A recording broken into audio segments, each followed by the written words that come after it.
Herkese merhaba. Aydınlanma Zamanı adlı yeni bir programla tekrar karşınızdayız. Bugünkü konuğum hepinizin mutlaka tanıdığı Adil Maviş. Hoş geldiniz hocam. Hoş bulduk Aydın Bey. Adil Bey ben çok eski dönemlerden beri tanıyorum ve Türk toplumuna yaptığı hizmetleri, katkıları yakinen takip ediyorum. Onun için de kendisine teşekkür ediyorum. Yaklaşık 30 yıldır kendisi mentor olarak bizlere, ben dahil birçok konuda katkı sağladığı, yeni görüşler, yeni fikirler geliştirmemizde de yardımcı oldu. Hocam bu serüven nasıl başladı? Ne diyorsunuz? Biz sizi çok iyi tanıyoruz. Uzun yıllardır sizden istifade ediyoruz. Biraz kendinizden bahseder misiniz? Ortaokulda psikolojiye olan merakımla birlikte başladı diyebilirim. Kişisel gelişim ifadeleri o dönemde yoktu. 80'li yıllardan bahsediyorum. Ancak işte Dale Carnegie'nin söz söyleme sanatı gibi birkaç tane kitap vardı. Çok doğru. Onlarla başladı ve daha sonra bu alanda ürün üretmeme vesile oldu diyebilirim. Çok güzel. Ben de hatırlıyorum o dönemleri. Hakikaten de yani Türkiye'de Dale Carnegie'nin işte o Amerika'daki okulundan kalan, hatta Ankara'daydı onun eğitimleri falan. Onun dışında işte ben biraz bu Erich Fromm'ları, Joseph Kirchner'leri falan çevirip yayınlıyordum. Tabii çok yeniydi ama şimdi iş nerelere geldi? Tabii şu önemli, yani yapılan işin ben Türk toplumuna ne katkılar yaptığına bakarak değerlendirmek istiyorum. O açıdan da onun için demin bahsettiğim gibi yani sizi başka bir yere koyuyorum.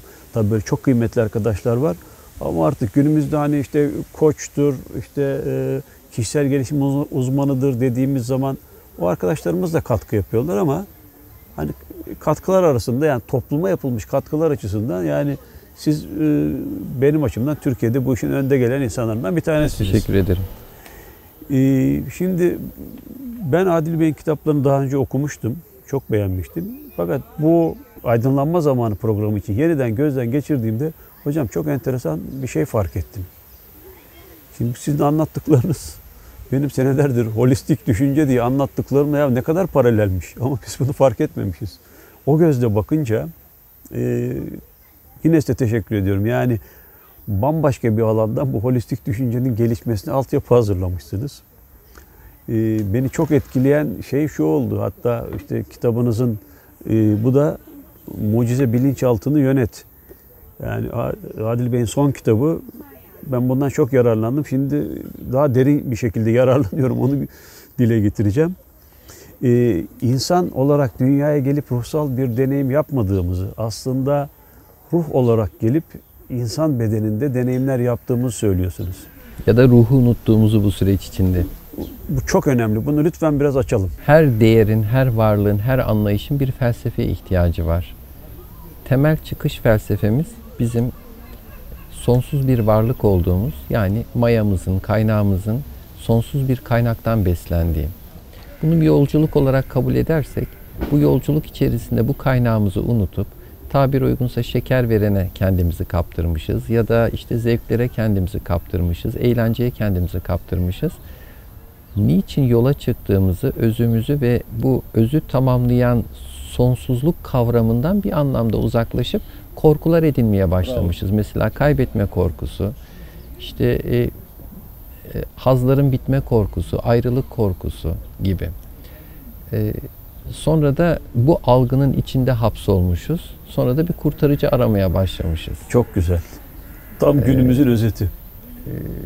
Bu kurtarıcı bir gün işte bir şeyh olmuş, bir gün bir kişisel gelişim uzmanı olmuş, bir gün bir hoca olmuş, bir gün bir şeyh olmuş, cemaat olmuş. Ama o boşluğumuzu doldurmak adına eskiler intisap derler. Yani bir ekole kendini bağlama ihtiyacı duymuş. Ama onlar da tabir uygunsa bunu suistimal etmişler ya da kendi anlayışlarına göre bir güce dönüştürmüşler. Çok doğru.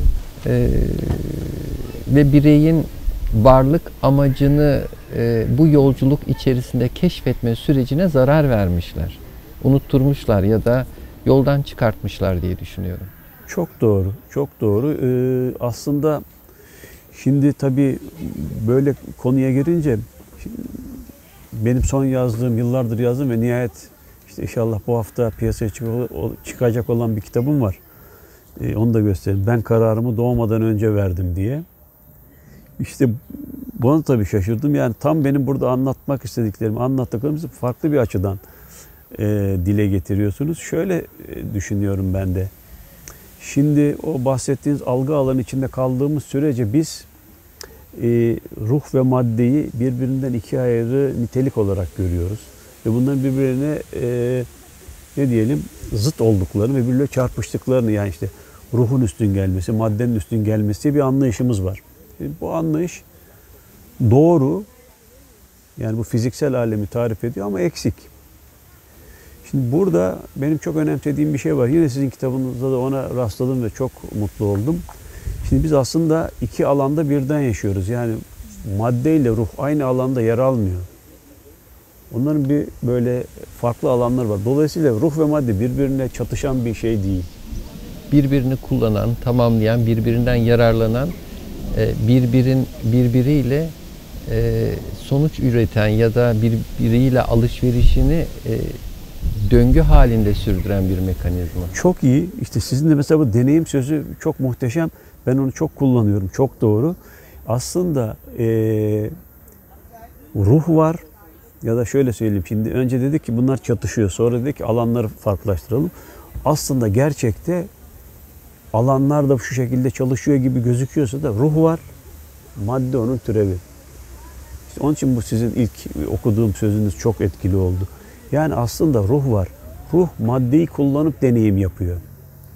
Şimdi işte hayata bu açıdan bakmaya başladığımızda çevremize göre bütün resimde değişiyor. Yani sizin mesela bu konuda yine çok hoşuma giden, çok takdir ettiğim bir şey var. Yani bilinçle bilinç dışını birbirinden ayırıyorsun. İşte bu iki alanı ayırmak aslında bence bu bir sır. Yani bizim belki de düştüğümüz en büyük eksiklik bu dünyada kullandığımız dili ve yasaları kullanarak diğer alemi anlamaya çalışıyoruz. Aydın Bey, her şeyi deneyimlemek için dünyaya geldiğimizi varsaydığımızda bu deneyim bağımlılığa dönüştüğünde acı dediğimiz ya da korku, kaygı dediğimiz mekanizmayı da harekete geçiriyor. Mesela bu mavi gömleği giymek üzere deneyimlediğinizi varsayalım. Ben mavi gömlek dışında asla mutlu olamam dediğinizde artık maviye ve mavi gömleğinize bağımlı hale geliyorsunuz ve bu bağımlılık size bir yandan da acıyı öğretiyor. Örneğin mavi gömleğinizi kaybetmeme, kirletmeme ya da kirlettiğin zaman da kahretmek, çok üzülmek. Yerine başkasını bulamamak, kahrolmak dediğiniz gibi onu korumak adına yaşamdan keyif alabileceğiniz şeylerden keyif alamaz hale geliyorsunuz. Çünkü bunu korumak adına sarf ettiğiniz enerji ya da bağımlılık dediğim şey başka deneyimlere size engel olmaya başlıyor. Bu bir tanesi ama inanın yüz milyonlarcası var insanın hayatına giren, kullandığı eşyadan arkadaşına kadar, öğretmeninden tut okuduğu kitaba kadar, öğrendiği bilgiden tut soyut kavramlar da olabilir bunlar. İşte tuttuğu takıma kadar ya da iyi dediği şeylerden tut da kötü dediği şeylere kadar hepsi eğer alışkanlık haline geldiğinde bu deneyim beraberinde korku, kaygı, endişe, mutsuzluk dediğimiz mekanizmayı da harekete geçirip o fani mekanizmanın ne diyelim hasarlarına takılmaya sebep oluyor. Tabii çok doğru. Yani o zaman hani bizim gerçek dünyada var olma amacımız, siz de kitapta onu çok güzel anlatmışsınız. Yani bir tekamül etmek ve bir olgunluğa doğru yürümekse işte bahsettiğimiz engeller bizi o yolda tökezleten, geciktiren, can sıkan engeller haline geliyor. Öğrenme dediğimiz bir süreç, bir şey öğrenirsiniz ve adına doğru dersiniz. Ancak bu doğru parantez içerisinde şimdilik doğrudur. Çok güzel. Şimdinin şartlarıyla, şimdinin bakışıyla, şimdinin kriterleriyle, şimdilik ihtiyaçlarına uygun yanıt verdiği için doğrudur. Ancak bu doğru, yarının doğrusu olmasını garantileyen hiçbir mekanizma olmadığı gibi, yarın bir başka doğru ile karşı karşıya kaldığınızda eski doğrunuzla ister istemez bir çatışma içerisine girersiniz. İşte bu eski doğrunuzla yeni doğrunuzun arasındaki çatışmayı verimli bir şekilde atlatabilirseniz tekamül, verimsiz bir şekilde atlatırsanız eskilerin diliyle tekamülün tersini yaşıyorsunuz. Gelmedi, evet. Yani o çatışma sizi geliştirmiyor, tökezletiyor. Bizi geliştiren şeylerin hepsinde mutlak surette çatışma vardır. Çatışma yoksa gelişme de olmaz. Çatışma yoksa gelişme fırsatları da oluşmaz. Ne güzel söylediniz. O zaman en çok öğrenme potansiyelimiz çatışmalardan oluşabilecekken bir o kadar en çok bizi tehdit eden, geren ya da gerileten mekanizma da aynı şey, yani çatışmalar olabilmektedir. Değil mi? Mesele bu çatışmayı fırsata dönüştürüp dönüştürmeme meselesi. Çok güzel. Şimdi işte bu tabii sizin bunca senedir yaptığınız çalışmaları falan da kapsıyor. Yani orası sizin bir çalışma ve insanlara verim verme aracınız. Yani bu nasıl dönüştürüleceği, nasıl yapılacağı çok önemli. Bunu siz söylerken aklıma şey geldi. Yani aslında ben de şöyle söylüyorum. Diyorum ki yanlış yapmak, hata yapmak, hatta suç işlemek, yani hatta hani diyelim günaha girmek deneyime açılan kapılardır. Aslında onlar kutsal şeylerdir. Çünkü onlar olmasa dediğiniz gibi bizim ilerlememiz ve gelişme, tekamül etmemiz mümkün olmaz. Şöyle de diyebiliriz. Hata istenmez, hata yapmak istenmez ya da hata yapacağım. Parantez içerisinde kulak yiyeceğim, günah işleyeceğim, karşımdaki kişiye zarar vereceğim, nefret edeceğim tarzında bir şey istenmez. Bununla birlikte bu durumun olguları ile karşılandığında, yani bir hata yapıldığında bu hatanın hayatına bir tesadüf eseri değil de öğrenmenin bir parçası olarak girebileceğini düşündüğünüz zaman o hatanızla savaşmıyorsunuz, barışıyorsunuz. Hocam bravo. Biz ne yapıyoruz? Örnek üstünde gitmek gerekirse inançlarımıza ters bir şey yaptığımızda adına günah diyoruz, günah işliyoruz. Şimdi bu günahın deneyim olabilmesi için bize ne öğrettiğine odaklanıp bunu fırsata çevirmek varken, buna günahkarım dediğiniz andan itibaren ben bunu yapmamalıydım diyerek kendi kendini imha yoluna gidiyor.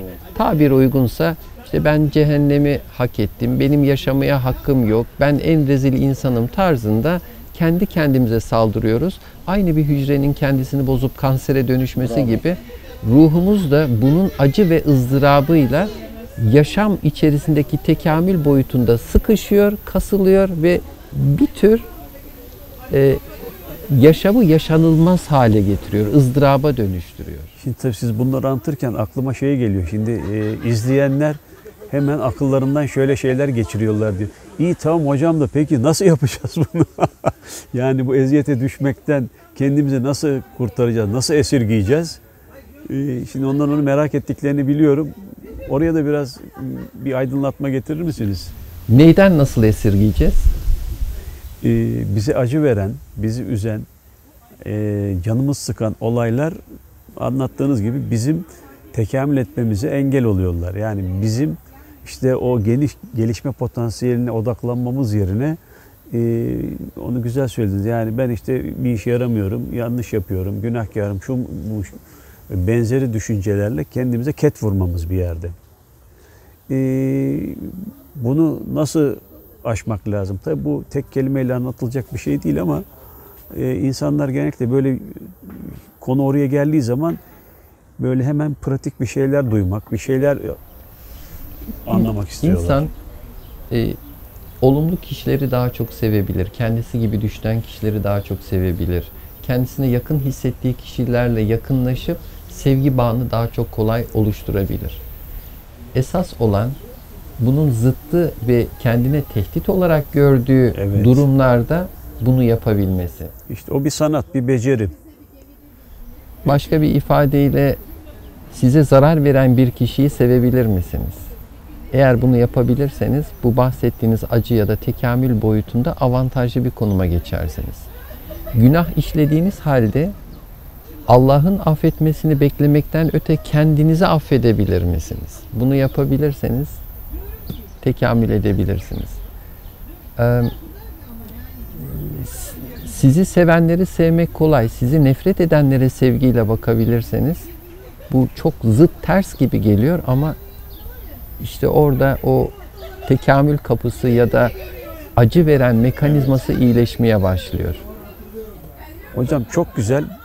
Burada bırakalım çünkü bu biliyorsunuz 15 dakikayla falan formatlıyoruz. Şimdi bunun Peki. bir sonrasındaki programda bunu biraz daha detaylandıralım isterseniz. Memnuniyetle. Peki. Görüşmek üzere.